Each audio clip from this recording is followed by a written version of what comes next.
I think that's one of the things that when I was thinking about putting my company together, the employee experience edit, I didn't want companies to think you have to burn it all down to the ground. You don't. You can look at what you have because you probably already have things that are working. You have people who care. You need to make some tweaks along the way. So that's not an expensive. You don't need a Fortune 100 budget to do that. Talking to your people is free. Hey team, welcome back. Today I have Brandi Copeland with me on the Kestrel Edge podcast. Brandi, thank you so much for making time to spend this morning with us talking about leadership and emotional intelligence in the multi-generational workforce. Welcome to the show. Thank you so much for having me. Excited to be here. Yeah, so for those who don't know you, let's do some background questions. And in my research of you, you call yourself an accidental HR professional. So Yes. tell us all what you mean by that. How does someone go from accounting and finance into recruiting and end up founding something called the Employee Experience Edit? Yeah. So my background is interesting because I was just always told go to college, get a job, go to college, get a job, and that is what I did. And that's the story of a lot of millennials that were raised by baby boomer parents. And I had opportunity to go to school that my mom didn't have. So she was just excited for me to go to school and get a job. And I didn't really know what that meant, so I was like, "I will get a degree in business, and we'll see where that takes me." And that business degree led me to a very small Microsoft partner where I started there as an administrative assistant, but they sold specifically now back in the day, it was called Great Plains software, accounting software, and the owner of that company was like, "Well, you have far more potential than just being an administrative assistant, let me teach you accounting." So I didn't have an accounting degree. I didn't want to go and get a CPA, but I was very good at keeping the books. And he was amazing. And just teaching me very fundamental finance and accounting skills. And without that person in my life, I think my life might have looked very different. So that was the job that ended up getting me my first real big girl job at MetLife in accounting. When I was at MetLife, I just started feeling like I don't wanna look at the past anymore, I wanna look at the future. And oddly enough, my strengths finders is very I one of my, top 5 is futurist, so that makes a lot of sense now that I know that. And I started looking for finance jobs. I also knew like I didn't want to get my CPA, and in order to stay in accounting, that's what would have to happen. So after probably 5 or 6 years, I left MetLife and I started working at Disney in finance. And the client group that I supported just happened to be under the talent acquisition and marketing organization. So that's the business I got to serve. And I got so close to that business. I did recruiting trips. I I learned that business inside and out, and I built really key relationships there. But I remember sometimes going into these meetings and listening to them talking, like, I can't believe people get to do this as a job. So I just put it in my back pocket that, man, if I ever got to be a recruiter, that's the job I would want. And then I will always be a recruiter for the rest of my life. And of course, that time came and I saw a recruiter role posted, and it just happened to be for finance interns. I knew everybody in the finance organization, so it was a really good fit, and I had built the right relationships. So when I reached out about that job, because I had moved on to another team by the time that opportunity came up, and the director was like, "Wait, you want to be a recruiter?" So I didn't even have to interview; they just gave me a chance. And I always say that was about preparing myself. I really knew their business well. I knew my function well. I built key relationships, but also I just got lucky. I was in the right place at the right time. So I guess there is that quote that opportunity and preparation, they kind of meet each other and you have to be prepared to step into that role. So that's what I did. And I thought, this is it for me. This is the ultimate level of success that I've always wanted.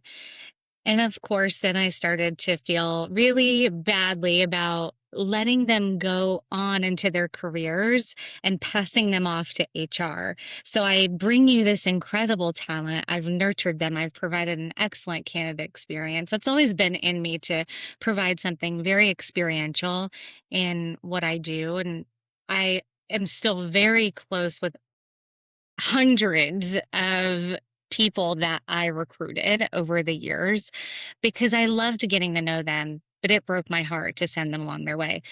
I had the opportunity then to build a talent program at at Disneyland rather, and the president of Disneyland wanted to build a rotation program that helped them build a more agile cast base. They would sit in their roles for years and years and years, and then they wouldn't talk to each other. So they all had these best practices in these very analytical roles, but they wouldn't move. And so they weren't sharing that information. He felt like they were lacking some efficiency. So that's where I came in and built something in their emerging talent area that almost outlined the value of here's what can happen when you move around. And not only was that good for the people who participated in the rotation, the people who were experiencing them as they rotated through these departments got to see the value in, oh, you just came from the finance department and now you are in consumer insights and you've brought a lot of value here. So maybe I can do that too. So it started to build this confidence in the cast, like I can move around. I still can have a long and healthy career here. I don't have to sit in this one spot forever and ever. I did end-to-end program management for that. All of the recruiting, all of the communications, employee relations, all of the events, all of the placement, all of the manager training. I worked very closely with all of the top executives at Disneyland. And that's when I realized I was like, I can't be a recruiter forever. I can't go back to just being a recruiter. I wanted more. I tasted more and I wanted more.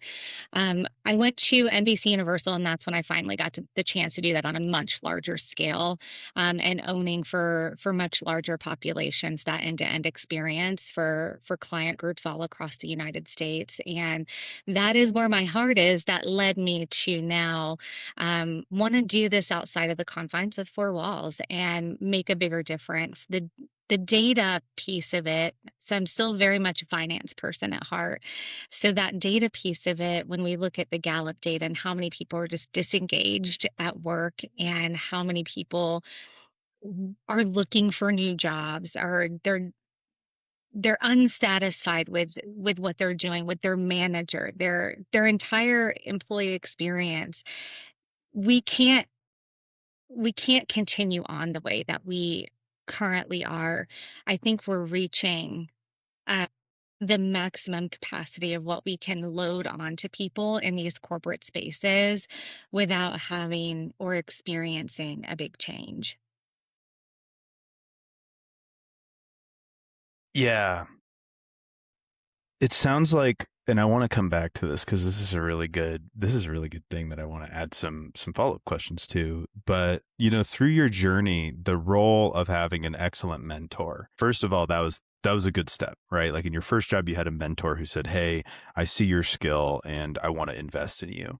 And that was the first step. And then the other steps were, you building these relationships with people and learning an industry and figuring out, with all of the pieces of the puzzle that how you can deliver value to someone else, to the point where when the job opened up that you wanted, you had all the pieces already. And so I think at first it kind of sounded like a right? But I think that diminishes the hard work that you put into building all these really key and special relationships that served you. And I think people always say like, oh, if the next job is just it's who you know, right? And I think that really takes away from the hard work that people put into to building relationships and to getting to know people and to giving to them without expecting anything in return.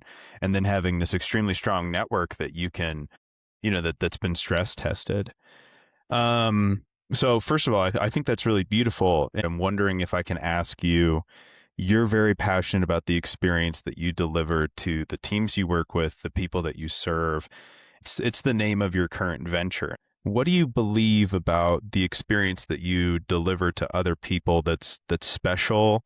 And just kind of tell us, what is your philosophy around the experience that you deliver to other people? The experience is interesting because it sounds like a really sexy word. And people think employee experience is all the fun stuff, or candidate experience is all the fun stuff. My philosophy around that is it's the exact opposite. It's all of these little moments, all of the pieces of communication, the very intentional selection of your words, making sure you have clear handoff points. That to me is what creates that excellent experience to make somebody feel special. Like, wow, I received this example onboarding email, but this onboarding email is so detailed and so clear, I don't even have any follow up questions.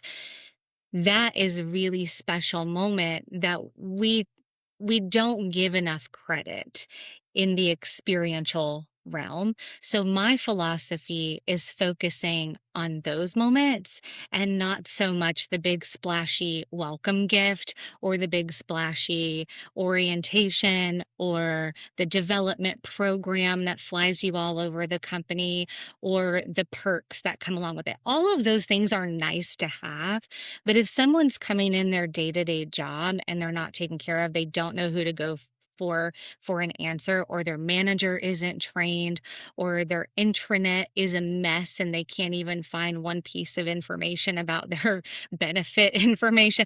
All of those are the nitty-gritty details that are going to make or break that experience. And at Disney, I think that's where I started to develop that philosophy because they have these keys to the kingdom, is what they tell them. So, as a cast member, you have uh, safety, efficiency, courtesy, and show. Show is the fourth one. So that splashy stuff is last on their list. And are we being safe, but are we being efficient? So like what's that end-to-end experience look like and how can we tighten it up so everybody knows exactly what they're doing?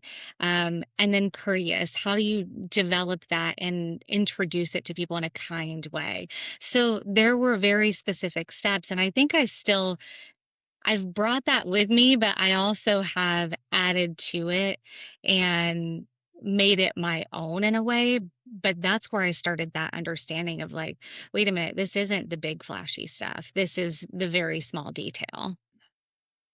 Yeah, that's excellent. It sounds like the basics done perfectly, not adding anything onto, an infirm foundation, That's right. right? Nailing all of the touch points, all the small things, all of the basics done extremely well. And really quick, before moving on, what are some of the little things that you've added on to make the experience, that much better? Like, what's the Brandy magic? Yeah. So it's going to be different depending on every situation because every company is different. Every person is different. And people are unique. People are specific. So you can't always know going into it exactly what somebody needs, but it takes time and effort. My magic is let's map this first. I don't do anything until I map something end to end and take me through the candidate workflows. Take me through every piece of communication, take me through every job description. We comb through that line by line. Again, it's not sexy. It's very unglamorous, but I I like that work. I think that's the problem is we don't have enough people who like that work to focus on it all of these companies, or a company doesn't have somebody solely dedicated to it. So, moving on, the pre boarding process. What are all the pieces of communication? Who needs to be involved? Identifying what is their role that's involved? So, my magic is getting down to such a granular layer that they feel it in the movement, but they have no idea someone has been there looking at it that granularly. That's Okay. awesome. So just the fine tooth comb and that's how you make sure that the foundation is solid. There's no cracks, right? Everything's been combed over, you know, tip to tail, soup to nuts. And so, earlier you were kind of explaining some of the why behind your company, right? And some of your motivating ideas. And you were saying, okay, if you look at the Gallup survey data and you look at what people in the workforce are going through today, specifically the engagement data that I think they came out with, in the last year or so, that's quite concerning and raising a lot of alarm bells for people. And definitely a big focus that we're going to be looking at in the current years for employees everywhere in corporate America. Walk us through that, set that up for us. What's going on? What tipping point are we approaching? And why does this matter to us? Gosh, that's such a loaded question because where do you Sorry. start? But where do you start with it? And the thing that concerns me the most is companies know this information. They know that the engagement data ticks down every single year. You know what else ticks down every single year? The investment and L&D efforts. That is confusing to me. And something that ticks up is direct report loads. I think we're operating now at 50% more direct reports than we were just about 10 to 12 years ago.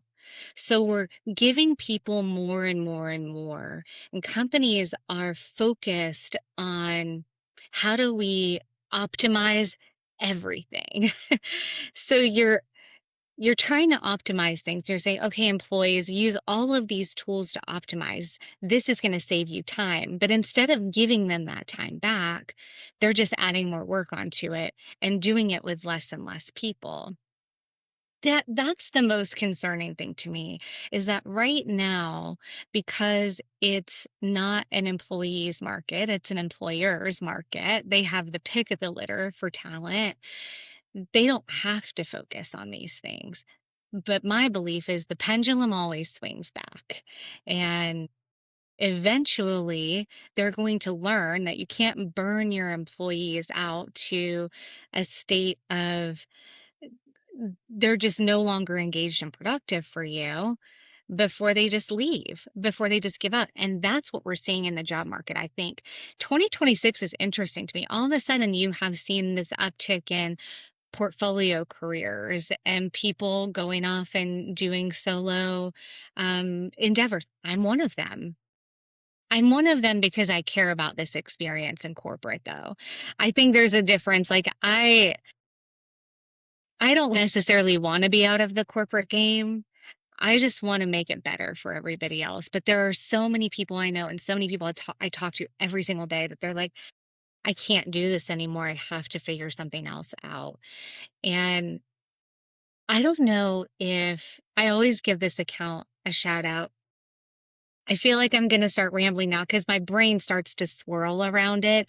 And how do you really Ramble away. solve yeah, like how do you really solve this problem, right? But there's this account that I've been following, and I've been learning more about human design.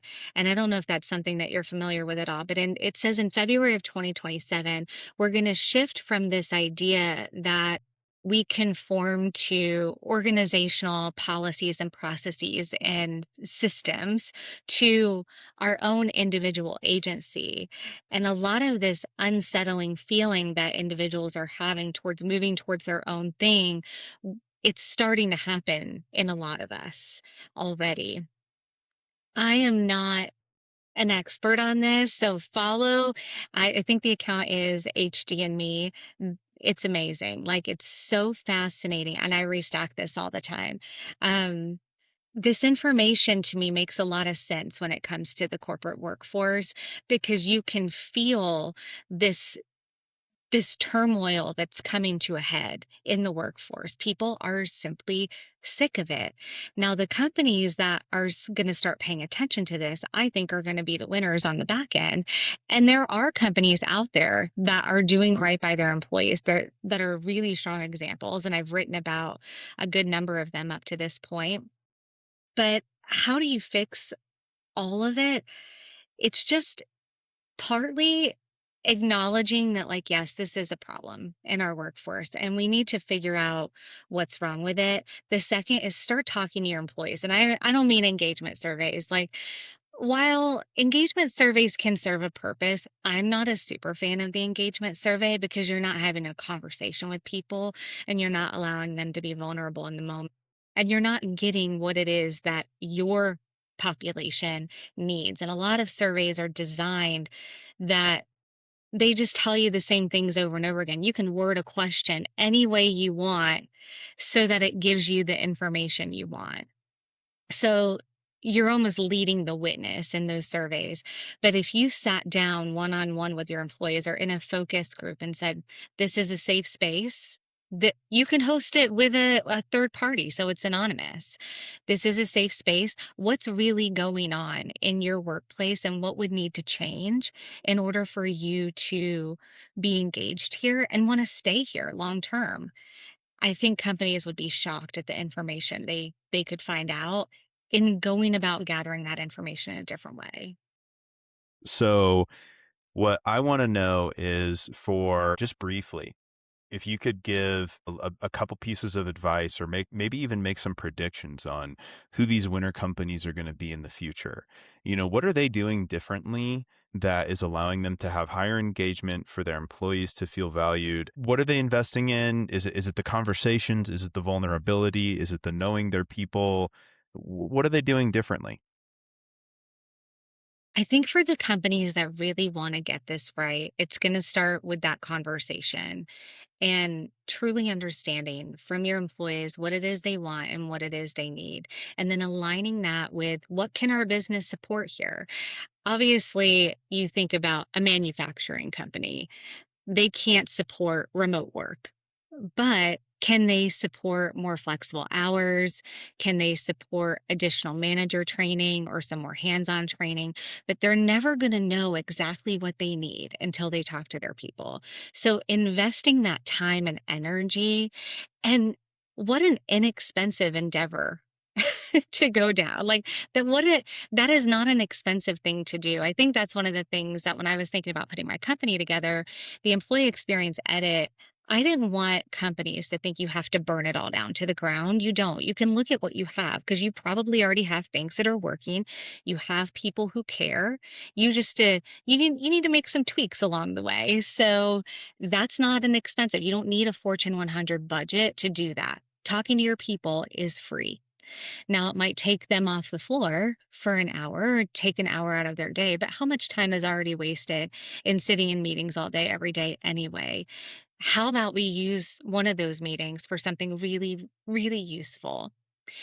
Understanding what your employees need and want, and then acknowledging it and implementing things that come from those conversations.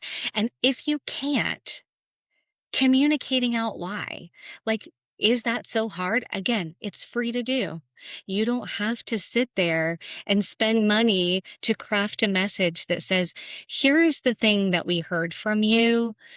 Here's why we can't do that, but here's what we're going to do instead. That communication is all people are asking for sometimes. The I know of one such company right now, and I always keep companies confidential because I don't need to get in any sort of hot water. But there is a company that moved the office location probably about 25 miles from their current office location. It negatively affected over 50% of their employees, and employees continued to give this feedback in surveys and after town halls. The company refuses to acknowledge it. They How far would it go for a company to just say, you know what, we understand that this is impacting you negatively and that it might affect your way of life. We're going to be more flexible. This same company, by the way, you have to be in the office 4 days a week. You got to get that badge swipe in. And if you don't get that badge swipe in, you're going to land on somebody's naughty list. So they're not even accommodating with the flexibility piece. They simply refuse to acknowledge it. What a difference it would make. This company also has very poor Glassdoor reviews, very poor outlook. People are turning over like you wouldn't believe. It's a mess, all because they refuse to acknowledge that decisions that they're making are negatively impacting the employees that work there. And that's all they want, a little bit of empathy. Empathy goes a long way, even if they can't really do anything about it. Yeah. Um, that sounds pretty tough, and like a little bit of flexibility would mean a lot. I mean, that, depending on where you are, that's an extra 30 to 40-minute commute, Sure.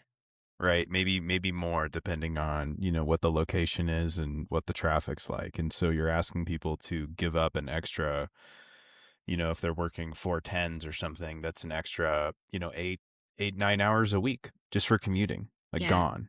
Away As from their opposed to like three family. to four. Yeah, exactly. And, you have to get up early for 4 10s. So you're driving during dangerous times of the day, you know, depending on the location. So you're in the dark both ways. That's just not good for your health. I love a 4 10 schedule personally because the 3-day weekend is just so nice. Like it feels like every weekend should. And having that one business day to just like get normal human stuff done is so nice. But pair that with a long commute and it's tough on people, right? Um, I think another thing companies could do is recognize that we're not living in a workforce that's 2016 anymore. It's yeah, changing so much. yeah. And training that they used to offer over the last 5 years, it's just not sufficient with the amount of change management coming with the introduction of AI and the expectation of AI, the multi-generational workforce. We have 4 generations in the workforce right now. That used to not be a typical thing, but people are staying in the workforce longer. So how do we give people proper tools to navigate those relationships? So there are a lot of things that companies can do. Um, to your question, it just depends on their specific situation, and it goes back to just talk to your people. Yeah, and let's talk about that a little bit more. I mean, because I'm loving the theme here that emotional intelligence, a little bit of empathy, right? Some listening, some conscientiousness, some courtesy is all that it takes to make the difference. That speaks to a lot of the mission and drive that I have around Kestrel Edge. So first of all, I love that. I love this. I love this content. What I want to talk about, let's talk about the multi-generational workforce for a little bit. So you said we have 4 generations in the workforce. People are staying in it longer. And we've got some highly technologically literate Gen Z entering the workforce, starting to get into, upper entry level middle management positions. We've got millennials dominating, a big band and starting to take over senior positions where, I think the silent generation and Gen X, right? Or is it boomer are starting to fall off. I'm not sure if I got those 100% right, but kind of tell us about Mm, the yeah. dynamics that are there. Baby And boomer, Gen X, yeah, millennial, tell Gen Z. tell us about it. Yeah. So it's interesting because people think of generations and they start to think about age specifically. I don't look at generational cohorts in terms of age because generational cohorts and the common themes about how they look at their relationships with corporations, with money, with their families, with their friendships, just how they operate in general, their values are shaped by what happened to them and what they witnessed during their formative years between like 8 and 22. So it's kind of a long range, but like that's when our brains are forming, and that is when we start noticing that everything might not be what it seems on the surface. Before you're about 8 years old, you take everything at face value. And I read something the other day about how there are children in certain countries who they are raised around snakes and they're not taught to fear a snake. And that's how they operate. So when they go into adulthood, they never have this fear.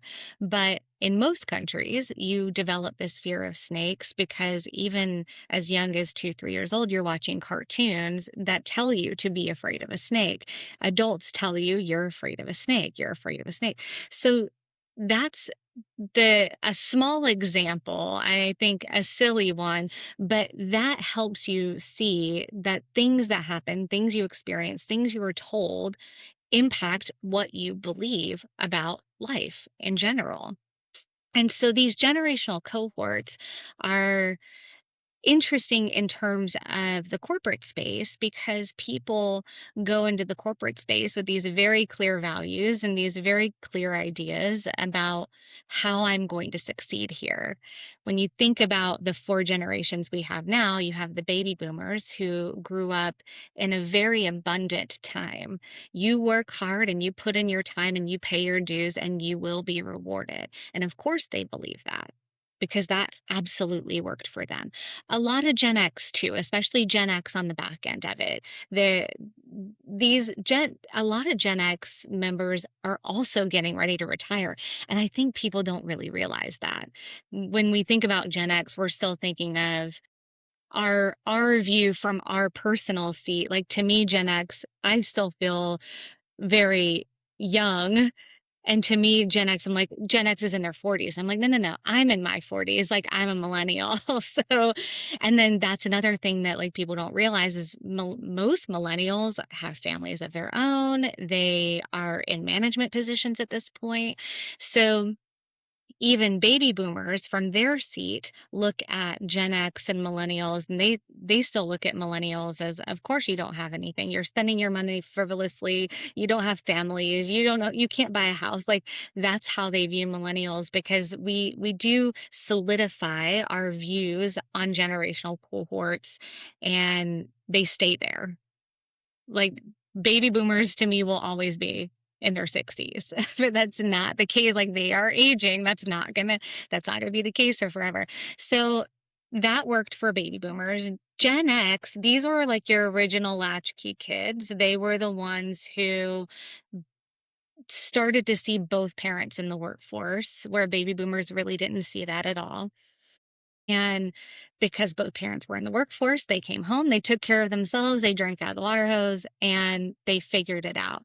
So they have a bit of a tough exterior, even though some that are closer to the millennials, they had maybe a different experience. The Zennial overlap there is interesting. It's an interesting case study, but that's their views at work. I'm gonna go in, I'm gonna figure it out. I'm gonna go home and like I'll conform to whatever I need to conform to, but I'll figure it out. So you do still see this like rough and tough exterior from Gen X, and then millennials who we were very much impacted by things like 9/11 and the tech bubble bursting and political upheaval. And we've just gone through so much. We entered the job market when there were no jobs. That's why I started as an administrative assistant at a tiny company. There were no big jobs to get. So that's what I did. And then it paid off after I kept working and working, working. And then I got to go to MetLife. So we are highly empathetic to things that make someone feel bad. Our sense of safety is not there. There are a lot of millennials that I talk to that they every meeting they go into, they think they're gonna get fired. They think or they're gonna get laid off. Like their rug is gonna be pulled out from underneath them at any given moment because that's been our life experience during our formative years. And Gen Z, they've sat back and watched all of this, so they trust nothing and they call out everything. And I believe that Gen Z, they have the voice and the gumption and the willpower to drive that change. And millennials and Gen Z, they're already the majority of the workforce. By 2030, they're going to be over 70, I think it's 73 or 74% of the workforce. They have the numbers to drive change. It's do they have the will? I don't know if millennials do because we're a little gun shy about ruffling any feathers. We're people pleasers. Um, but Gen Z is interesting to watch, and they're already even calling out the use of AI that's taking their entry level jobs. Of course they should be. Why wouldn't they say something about that? Because they've been told over and over and over again that you got to go to school and you got to get a job, but then there are no jobs. So they're experiencing some similar things that millennials experience. They're just a bit louder about it, and they've had the tools to be louder about it with social media. I think we like to give Gen Z like a hard rap, right? And we like to say, well, they're unmotivated, or they don't work hard, or they aren't willing to, basically go along with the corporate status quo that has been there for so many years. And I think it's cool to hear you giving kudos to the Gen Z cohort for their ability to bring things up and speak up. And it's nice to hear a take. I haven't heard that take before, that Gen Z is kind of the mouthpiece for what millennials have gone through and are kind of willing to edit, vocally edit the workplace and maybe the ways that the millennials want to, but haven't felt safe to up until this point. I'm sure there, I know many outspoken millennials, so I know these are generalizations of the cohort, of each cohort. And one of the things you wrote about in one of your Substack pieces, which I really like, is you wrote that we didn't prepare managers for this version of work, for this intergenerational workplace. And so what I'm wondering is, for the managers who are out there now and have a generationally diverse team, what preparation could we go get for them? What could they do to be more prepared for this intergenerational workforce? Yeah. I think as we move forward in 2026 and into 2027, m- again, I believe that people are going to start regaining some of their own agency and taking more of an active role in their own development. I think that is something that's very underrated. We wait for companies to provide it, but we can't rely on companies to make us better leaders and better people and more empathetic leaders and more self aware leaders. If you're going to step into a leadership role, I think you have a responsibility to prepare yourself. I don't know that we're ever fully prepared to step into that leadership role. I thought I was, and then you get into it and it's scary. It's highly emotional. You're dealing with so many different personalities that you don't even know where to start sometimes.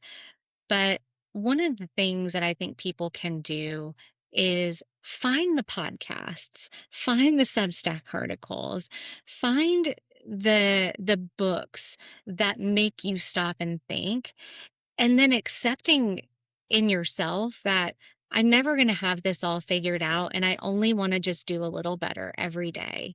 What can I learn? What can I implement so I can be a better leader every single day? And never rely on a company to provide you that development. Because when they do, a couple of things are happening. I'm not discounting what companies are offering to people. I do think there are some interesting formulas and frameworks that they can deliver, but you're doing so most of the time in a classroom setting that's not psychologically safe for people. Even though they say, yes, be vulnerable here. This is a place to talk about those scenarios on your team. And sure, you might, but it also might follow you back to the office because, as much as we wish office politics didn't exist, they do. And so, how can you ever fully be vulnerable in those spaces?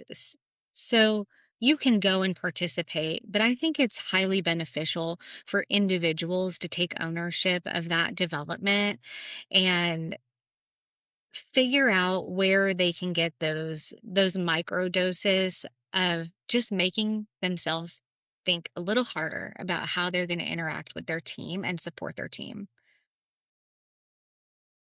I love that answer. This is good. This is such good stuff. We're telling people don't rely on the company for all your own training. We're saying challenge yourself, think critically about where you're at. And we're also telling Huge. people focus on training your critical thinking and emotional intelligence skills, which is awesome. I love this. This is great. For emotional intelligence specifically, if I sent you a manager and I said, well, if a manager came to you and said, I want to be more emotionally intelligent with my team, where would you tell them to start? So there's something that I always coach on that it's pretty simple. It's this is the expectation. This is the impact that this has. And this is the result when that does or does not happen. So when you're setting expectations, you're talking about fact. It's not feeling. You can package that in a way that's like, this is what I need done. Here's why we need this done. Here's what's going to happen if it doesn't get done. So let's talk about the deadline. Let's talk about the deliverable here. Keep it focused on those facts and then allow them to share any concerns. What else do you need from me to deliver that? Is there anything that I can do to support this effort? That's how all of those conversations should end. When you are setting expectations, you're in a one on one because leadership is a place of service. You're there to support your team. They're there to get the work done. So, how can you set them up for success? But you got to ask them the question first and then listen and act on it. So, it's not just about asking the question. It's let me listen, let me process this information, and then let's figure out how I can deliver back to them what it is they need to be successful in this role. Same thing with feedback. Hey, notice this happened. This is an impact it had on the team.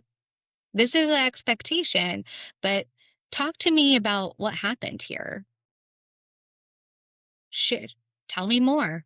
I'm curious to know from your perspective, like how that all went down. There are ways to have these emotionally intelligent conversations by just being curious and open minded to what they might have to share. And you will find as a leader, I believe, the more curious you are about what's going on in someone's day and someone's life, the more open they're going to be with you.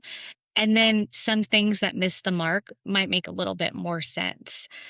And that's how I am always going to coach managers to tackle expectations and feedback. Start with the facts first, but then ask the questions and be curious. I love that. And it's such a good answer too, because we like to think, well, emotional intelligence is a really deep subject and it spans multiple different skill domains. And it's tough to say like, okay, here's where you start. But I love this advice because it's simple. It's something someone could do today.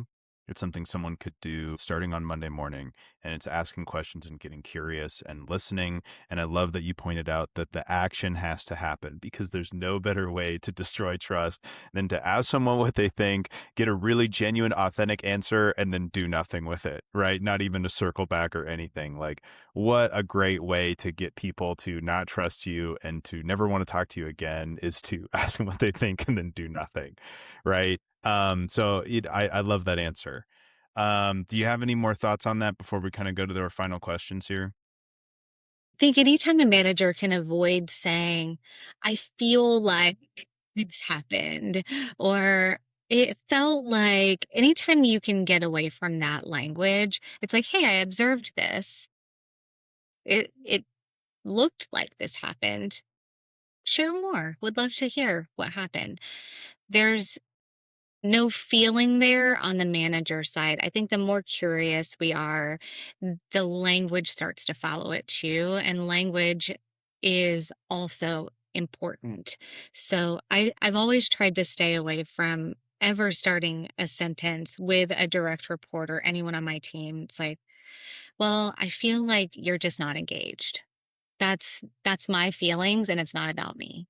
So that's not how you have to approach that. It's like, hey, observed you've been, a little disconnected lately. Do you want to talk about it? How can I help you? How can I support you?